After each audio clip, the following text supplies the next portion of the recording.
ഹനീഫ് അദേനിയുടെ മൂന്നാമത്തെ ചിത്രമാണ് മീഖായൽ. അമിത പ്രതീക്ഷയൊന്നുമില്ലാതെ പോയാൽ നല്ലൊരു സിനിമാ അനുഭവം തന്നെയായിരിക്കും മീഖായൽ. അനാവശ്യമായ മാസ് കുത്തിക്കയറ്റാതെ നല്ല രീതിയിൽ നൈസായിട്ട് മാസ് ചെയ്യാൻ ഹനീഫ് അദേനിക്ക് സാധിച്ചിട്ടുണ്ട്. നിവിൻ പോളി അദ്ദേഹത്തിന്റെ റോൾ വളരെ മികച്ച രീതിയിൽ തന്നെ ചെയ്തു എന്ന് വേണം പറയാൻ. കട്ടിയുള്ള പഞ്ച് ഡയലോഗുകളൊന്നും സിനിമയിലില്ല.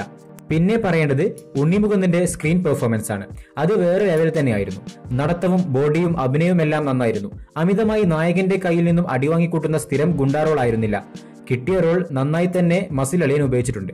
പരാജയ സിനിമകളിൽ നിന്നും ഉണ്ണിമുകുന്ദൻ എന്ന നടന് ഒരു നല്ല ബ്രേക്ക് ത്രൂ നൽകുമെന്ന് വിശ്വസിക്കാം. 2 മണിക്കൂർ 30 മിനിറ്റുള്ള സിനിമയിൽ എവിടെയും ബോറടിപ്പിക്കാതെ നല്ല രീതിയിൽ തന്നെ അവസാനം വരെ കൊണ്ടുപോകുന്നുണ്ട്. സിദ്ദീഖ് അഭിനയിച്ച റോൾ എടുത്തു പറയേണ്ട ഒരു റോളാണ്.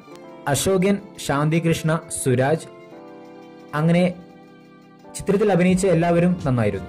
നായികയായ മഞ്ജിമയ്ക്ക് കാര്യമായി ഒന്നും ചെയ്യാനില്ലായിരുന്നു.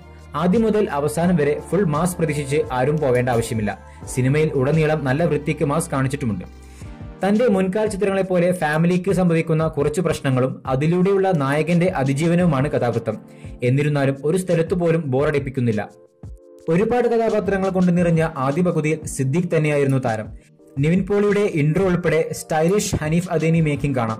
സുരാജ്, ചക്രവർത്തി, ബാബു ആന്റണി, ഷാജോൺ, ഉണ്ണിമുകുന്ദൻ ഉൾപ്പെടെ നീണ്ടുപോകുന്ന കഥാപാത്രങ്ങളുണ്ട് ചിത്രത്തിൽ.